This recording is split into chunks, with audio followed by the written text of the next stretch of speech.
Hi all, welcome to Joshna ma'am current affairs YouTube channel. All of you very very good morning. ఈరోజు మనం ఫిబ్రవరి 22కి సంబంధించిన current అఫైర్స్ని discuss చేద్దాం, ఓకేనా. First current affair వచ్చేసి meta hikes executive bonus to 200% days after layouts. అంటే meta అంటే ఏంటో మీకు తెలుసు కదా, ఫేస్బుక్ యొక్క న్యూ నేమ్. ఇది ఏంటి, రీసెంట్గా 3000 ఎంప్లాయీస్ని లే ఆఫ్ చేసింది. అంటే వాళ్ళ వర్కర్స్లో 5% ఆఫ్ వర్కర్స్ని లే ఆఫ్ చేసింది.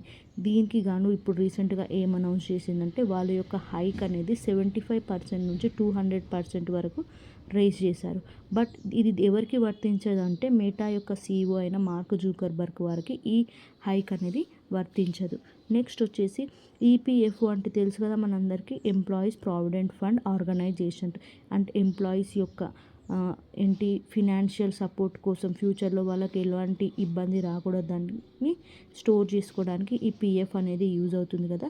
ఇప్పుడు ఆ పిఎఫ్ అనేది యూపీఐలో కూడా విత్డ్రా చేసుకోవచ్చు. అది వితిన్ 90 days ఇంప్లిమెంటేషన్లోకి వస్తుందని అనౌన్స్ చేశారు.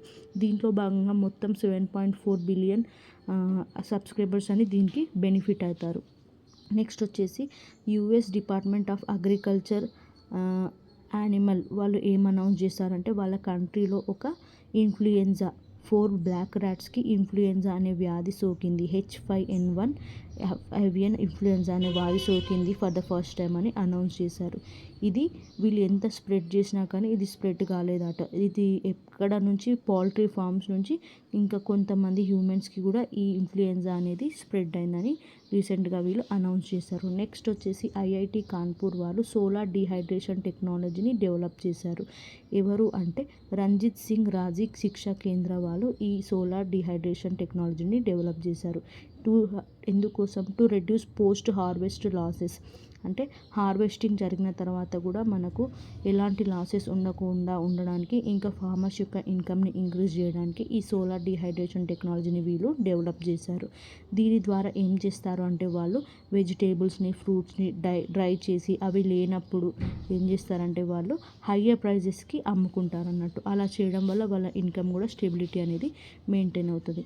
అండ్ మనకిప్పుడు ఛాంపియన్స్ ట్రోఫీ అనేది నడుస్తుంది కదా, అందులో భాగంగా ఇప్పుడు మొహమ్మద్ నాబీ అనే person, he is the 6th oldest player. అంటే మనకు మొత్తం 40+ ఇయర్స్ ఉన్న వాళ్ళు 6 మెంబర్స్లు ఉంటే అందులో మొహమ్మద్ నబీ అనే పర్సన్ వచ్చేసి he is the 6th oldest player. మరి మిగతా 5 మెంబర్స్ ఎవరంటే శ్రీలంకకు సంబంధించిన జయసూర్య, అండ్ యూఎస్ఏకి సంబంధించిన Johnson, Tony Red, Clayton Lambert, Donovan Blake. వీళ్ళందరూ ఓల్డెస్ట్ పర్సన్స్, అంటే 40+ ఏజ్ అన్నట్టు ఛాంపియన్స్ ట్రోఫీలో. అండ్ రీసెంట్గా ఏంటి, మన ఇండియాకి సంబంధించిన ఎలక్ట్రిక్ వెహికల్స్ యొక్క ఇంపోర్ట్ డ్యూటీ రేట్ అనేది 110% నుంచి 15% వరకు తగ్గిస్తామని రీసెంట్గా అనౌన్స్ చేశారు. ఎందుకోసము అంటే to attract global manufacturers like Tesla వాళ్ళను అట్రాక్ట్ చేయడానికి ఈ చేంజ్ అనేది చేశారు. అండ్ దీనికోసం మనకు మొత్తం 4150 crores అనే ఇన్వెస్ట్మెంట్ కూడా వచ్చింది. నెక్స్ట్ వచ్చేసి రీసెంట్గా ఐస్ హాకీ అనే గేమ్ జరిగింది కదా, అందులో యుఎస్ వాళ్ళను కెనడా వాళ్ళు డిఫీట్ చేశారు. దీంట్లో భాగంగా కెనడా ప్రెసిడెంట్ అయిన జస్టిన్ ట్రూడో ఏమన్నారంటే, you can't take our country and you can't take our game. అంటే నువ్వు మా కంట్రీని తీసుకోలేవు, మా గేమ్ని కూడా తీసుకోలేవు అని కౌంటర్గా డొనాల్డ్ ట్రంప్ గారికి వార్నింగ్ ఇచ్చాడు. ఎందుకంటే రీసెంట్గా డొనాల్డ్ ట్రంప్ ఏం చేశారు, కెనడాని మేము ఆక్యుపై చేసుకుంటామని అనౌన్స్ చేశారు కదా. ఇంకా దీన్ని 51st స్టేట్ ఆఫ్ ద యుఎస్ఏగా ప్రకటిస్తామని చెప్పారు కదా. దీనికి కౌంటర్గా జస్టిన్ ట్రూడో ఇది అనౌన్స్ చేశారు. నెక్స్ట్ వచ్చేసి రీసెంట్గా మనకు 16th బ్రిక్స్ సమ్మిట్ అనేది కాజాన్ రష్యాలో జరిగింది కదా. అప్పుడు ఏం చేశారంటే బ్రిక్స్ నేషన్ వాళ్ళు మేము ఒక కొత్త కరెన్సీని డెవలప్ చేస్తామని అన్నారు. బట్ డొనాల్డ్ ట్రంప్ ఇది కనుక మీరు చేస్తే, మీరు మా డాలర్ కాకుండా ఏంటి ఈ బ్రిక్స్ కరెన్సీ యూజ్ చేస్తే మేము మీకు 100% టారిఫ్ అనేది చేస్తాము అని అనౌన్స్ చేశారు. బట్ బ్రిక్స్ నేషన్ దీనికి ఎలాగో రెస్పాండ్ కాలేదు కాబట్టి దాన్ని 150%కి రేజ్ చేస్తామని వార్నింగ్ అనేది ఇచ్చారు. నెక్స్ట్ నితిన్ గడ్కరీ వారు Kerala today invest Kerala global summit కోసం 3 lakh crores అనే ఇన్వెస్ట్మెంట్ అనేది అనౌన్స్ చేశారు.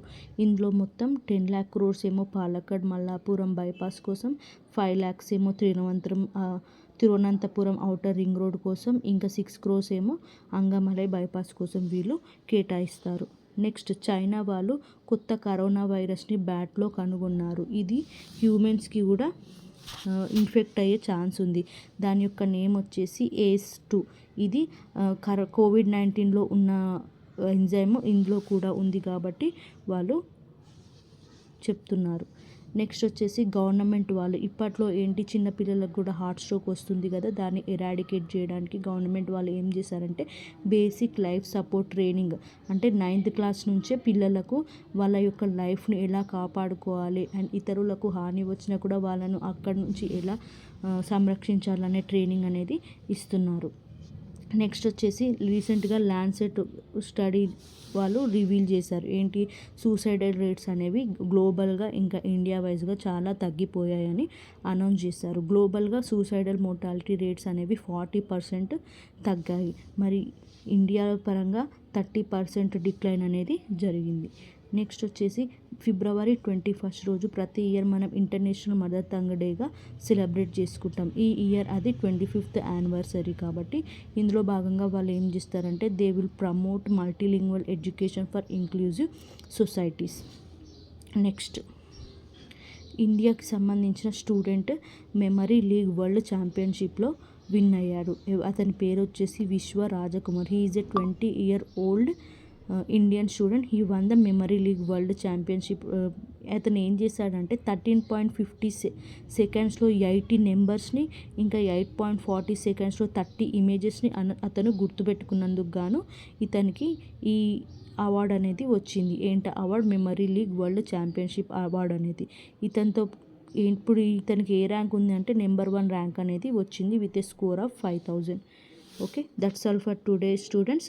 నేను ఇలా మీతో ప్రతిరోజు morning current affairs, evening general awareness క్విజ్తో మీ ముందు ఉంటాను. Please subscribe my channel. Thank you.